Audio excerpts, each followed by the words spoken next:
Welcome to another terrifying tale from Nightmare Alley. If you enjoy what you hear, please consider subscribing to our channel and providing us some feedback in the comment section. We want to provide content like this for a long time to come, and your support will help make that happen. Now sit back and brace yourself for another spine-tingling tale. Legacy of the Wolf, Chapter 13. Sam regained consciousness for the second time on cold concrete. Her view was sideways, looking at old wooden steps, 4 treads with a handrail leading to a small landing. From there, a longer set of wooden stairs ascended past the low ceiling and out of sight, presumably up to a door. There was a kerosene lantern on the landing, casting a weak glow onto the gray masonry walls. The air was thick with mold, dust, and mildew. Somewhere water dripped. Further above, heavy rainfall measured a steady beat.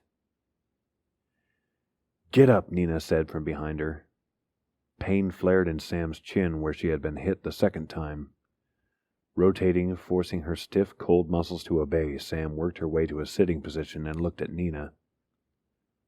For some reason Sam couldn't fathom, the young woman was naked, dirty and pale, her rain-slicked black hair stuck to her head. The skinny thing was shivering. A pile of clothes, including tennis shoes and socks, lay off to one side at the base of bare wooden shelves. What held Sam's attention most urgently, however, was the gun, Sam's Glock, in Nina's right hand, its barrel aimed jerkily at Sam's chest. "I said get up," Nina repeated. Her voice was hoarse, like she was getting over a cold. Sam held up a placating hand, palm out, and maneuvered to a standing position. "You wanted to talk, so let's—" "Shut up," Nina spat. "It's because of you, all of this. I tried to tell him you're not worth it, but he won't let go." Who are you talking about?" Sam asked. "The man they call the Eclipse Killer? The one I asked you about before?" "Stupid! Stupid, stupid! The man in the church. It's why the killers come to us. You're why—" Nina lifted the shaky barrel from Sam's chest to her head. Perspiration had appeared on the woman's face and chest. Goose pimples raised on her arms. Sam gauged the distance between them, calculating her chances of rushing her captor and wresting the gun from her hand before Nina could squeeze off a shot. The distance was longer than she would have liked, but if going hands-on was her only chance, she'd take it. Cocking her head, as if gazing at the unseen night sky, Nina said, "Not long now. You'll see the truth. I'll fix everything, for all of us, and then maybe just go where the killers won't find—" Just then Nina doubled over and stumbled backward, spewing a thick stream of bile onto the concrete floor. Sam darted forward, but Nina raised the Glock in a blur of speed, pressing the barrel against Sam's forehead, pushing her back onto her heels, stepping barefoot into her own vomit, shoving until Sam's Achilles hit the bottom wooden step. Nina backed up, reached into her mouth with her left hand and rooted around. A second later she pulled out a tooth and tossed it to the floor. What the hell is wrong with her? Some kind of disease? "Don't worry," Nina said in a strained voice. "Not going to shoot you. Don't need to." She leaned her head forward and spit out 2 more teeth. A long stream of bloody saliva dangled from her mouth. "Here," Nina said. Her eyes were drooping slightly as she tossed the gun onto the concrete floor at Sam's feet. Clearly Nina was mentally unstable, but Sam wasn't about to question this turn of fortune. She bent down, never taking her eyes off of the woman, and picked up the gun. "Shoot me," Nina said. Her voice was raspy, thick, slurred from the missing teeth, and lower in pitch than it had been just a few seconds ago. She grimaced and bent over, clutching at her stomach. "I don't want to shoot you, Nina. I want to help you. You're sick." The woman chuckled, her face hidden behind dangling black hair in the dim lantern light. Sam was about to turn and go up the stairs, try to get back to the vehicle, maybe find her phone, when Nina rushed forward faster than should have been possible. She slammed Sam back until her ass hit the landing, and the two of them began tussling over the gun. "Shoot me!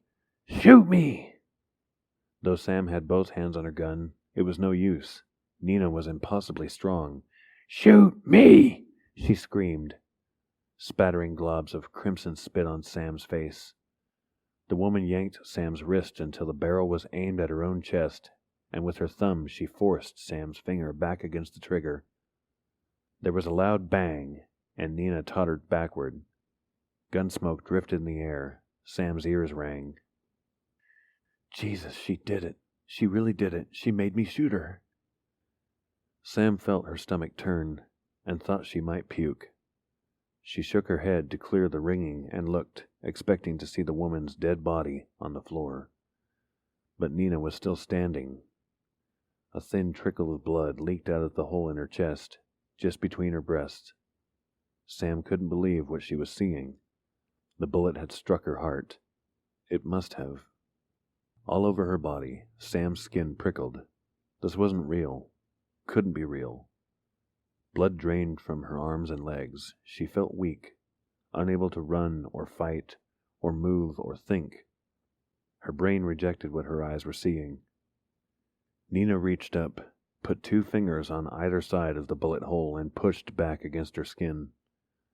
A glint of metal showed in the wound. A second later, the deformed bullet emerged and dropped onto the floor into the small pool of Nina's vomit. "They won't find your body," Nina said in a gravelly voice that sounded as if it had been altered, like when eyewitnesses had their voices disguised so they wouldn't be recognized. One of the woman's shoulders dropped as Nina closed her eyes. There was a popping sound. Her head tilted up, then snapped to the side. When it came upright again, her eyelids raised, revealing bright yellow shining irises. Sam felt a scream building in her throat, but no sound would come. Nina took a slow, shaky step forward, and Sam fired 3 shots, center mass. Aside from shifting slightly, Nina seemed completely unaffected. "Won't be a lot left of you," Nina continued. Sam's breathing sped up, sharp, ragged intakes that burned her lungs even though it felt as if she couldn't get enough oxygen. "Run! You have to run!" Sam turned, thrust out her left hand, and yanked the metal handle of the lantern as she clambered clumsily halfway up the long wooden stairs toward a narrow door at the top, a door that was secured with a padlock and hasp. Sam dropped the lantern on a wooden tread and scrambled to get a closer look. The hinged hasp was screwed into the door jamb and fitted over a staple in the door. The padlock was locked on the staple. A loud whap sounded from below. Sam turned to see Nina's arm on the landing. Her fingers dug into the wood, which split beneath her thick nails. Jesus, oh Jesus. The fingers then did the impossible and lengthened. Nina's gritty voice rumbled, "I'll eat the soft parts first. Bury what I don't eat. Tomorrow." Sam turned back and fired once, twice, 3 times at the padlock.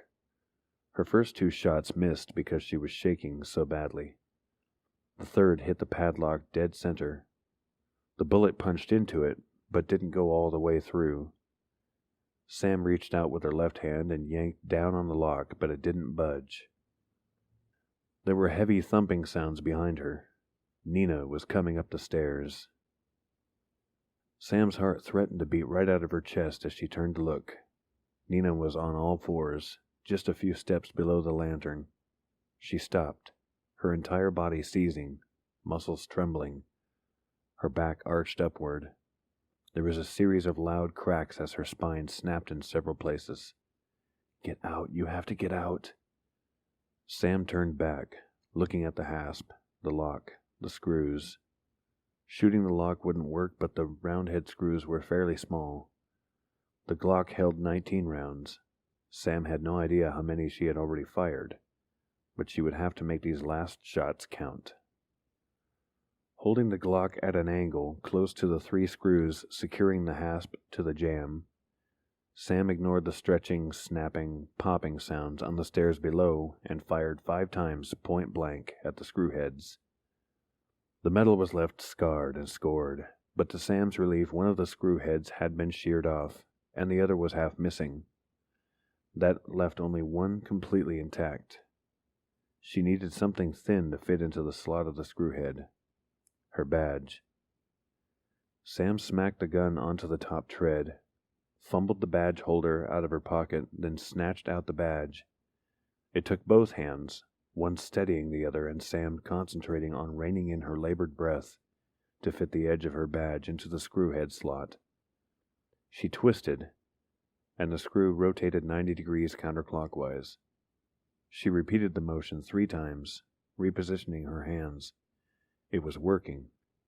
Agonizingly slowly, but it was working. A loud thump sounded from below. Sam gazed wide-eyed back down the stairs. The thing that greeted her vision was only partially Nina. She had made it halfway up the steps, her feet resting just below the landing. Those feet had become thin and elongated, and her legs were deformed. The thighs were shortened, the calves thinned out, tapered. Her heels formed a kind of backward knee. The thing that was no longer Nina crawled up one more step and stuck her head closer to the dim light, opening her blood-coated mouth. As Sam watched, horrified, the thing's head changed, reshaping itself into something not human. The mouth opened impossibly wide as the remaining teeth fell out of the gaping maw, forcibly ejected by the extrusion of glistening, curved fangs. There were sounds like a rubber glove being stretched. Nina's head quivered. Her nose, upper mouth, and jaw pushed forward. Her ears disappeared, and her long black hair sloughed off in ragged chunks, leaving shorter dark hair underneath. Warm, wet liquid gushed into the crotch of Sam's jeans. She quaked uncontrollably as she used both hands to aim the Glock at Nina's head and emptied her remaining ammo. Aside from the cracking sounds her bullets made when they pierced the skull, there was no reaction. Hair continued to grow on the thing, on its face and body. Pointed ears grew upward, and the thing's eyes turned down on the inside corners and up on the outside.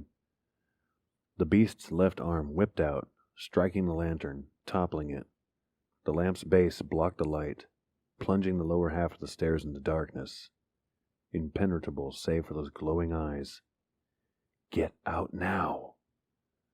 Sam went into a kind of autopilot, her brain focusing on a single imperative: escape. She cursed her trembling hands, forcing the badge edge back into the screwhead, turning it 90 degrees once more. From the darkness below came a low, rumbling growl, amplified by the stone walls. It sparked an immediate primal response in Sam, the terror of the mouse under the claws of the cat, the soul-chilling dread of the fox cornered by the hound. She turned the screw one more time, then forced her badge under the hasp. At first there was no result, but then the hasp lifted away from the wood slightly. She levered with all her might, and it separated a fraction more. Sam twisted the doorknob and pushed, dislodging the hasp further. Slamming her shoulder into the door, she felt it give. Straining against the metal, she was almost there. In the blackness below, the growl increased. Claws dug into wood. The thing was preparing to spring. Sam threw all of her weight into the door. The hasp broke away. As fast as her quaking legs would carry her, Sam ran. Into a short hallway, then a bare kitchen. There was a smashing sound as the thing collided with the hallway wall. Sam rushed on through an unfurnished living room to the home's front door. The beast crashed its way through the kitchen as Sam twisted the doorknob and flung herself out onto a wooden porch, jumping the front steps into mud and pouring rain. Her Mustang was parked just in front of the home. She ran to the passenger door, locked. The thing reached the doorway as Sam scrambled past the front of the car, feet slipping in the mud. She came around, yanked on her door handle, and mercifully the door opened. She squeezed in and slammed the door shut as the beast leaped onto the hood. Those eyes were just on the other side of the glass, and whatever may have existed of Nina was no longer behind them. The thing staring at her was simply a beast, a wolf-like beast that still retained a semblance of human form. It bared its fangs and pressed its muzzle against the windshield. Sam's heart thundered as she reached to where her car keys should be, but they weren't there. Glancing into the rearview mirror, she saw that the trunk lid was still up. Were the keys still in the trunk lock? Swinging its legs over the side of the hood, the beast landed in the mud and moved to the driver's side window. It barked and gnashed its teeth against the glass. Sam held her palms to her ears, shutting her eyes tight, screaming, and then she heard a shot. She looked over to see the beast crumple and fall out of sight. For a few seconds there was only the sound of Sam's breathing and the pounding rain. Then a figure emerged, rifle in hand. It proceeded to the passenger side window and leaned in. The face was that of Elias, the mechanic. "Let me in!" he yelled. Thanks for listening. If you like what you heard, please subscribe to the channel, like the video, and click the notification bell to receive updates on upcoming videos. It's listeners like you that make what we do possible.